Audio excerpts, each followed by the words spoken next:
أعوذ بالله من الشيطان الرجيم بسم الله الرحمن الرحيم সম্মানিত দর্শক শ্রোতা মণ্ডলী, অনেকের মনে একটি প্রশ্ন জাগে আল্লাহ রাব্বুল আলামিনের কাছে নামাজ যে সালাত আছে, নামাজ আছে, আল্লাহ তাআলার অসংখ্য ইবাদতের মধ্যে আল্লাহ তাআলা এই নামাজকে বা এই সালাতকে কেন এত বেশি পছন্দ করেন?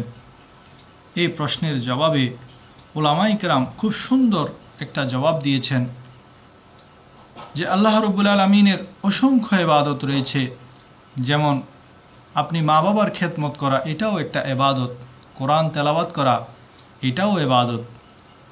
আপনি মসজিদ পরিষ্কার করছেন, এটাও একটা ইবাদত।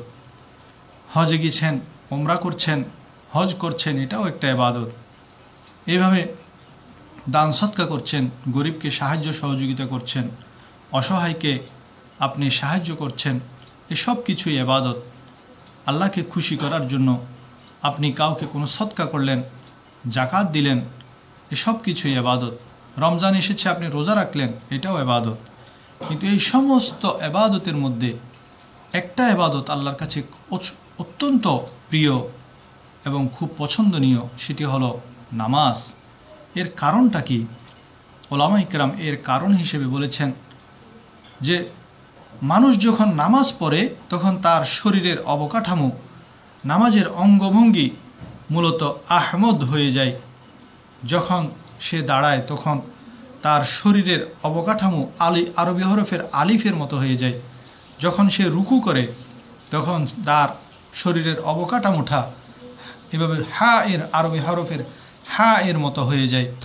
যখন সে সিজদা করে তখন তার শরীরের অবকাঠামোটা আরবি হরফের মিম হয়ে যায়।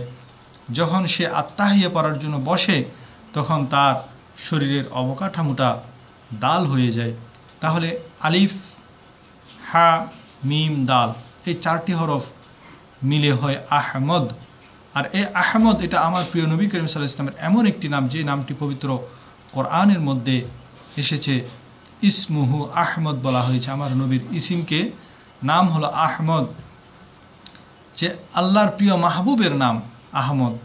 কোনো বান্দা যখন নামাজ পড়ে মূলত তার শরীরের যে রোকনগুলো আদায় করছে, শরীরের অবকাঠামো তখন আমার প্রিয় নবীর নামের এক একটি অক্ষরে পরিণত হচ্ছে এবং সম্পূর্ণ নামাজের অঙ্গভঙ্গিটা মূলত আমার প্রিয় রসুল মুহাম্মদুর রাসূলুল্লাহ সাল্লাল্লাহু আলাইহি ওয়াসাল্লামের নাম আহমদের নামের নমুনা হচ্ছে।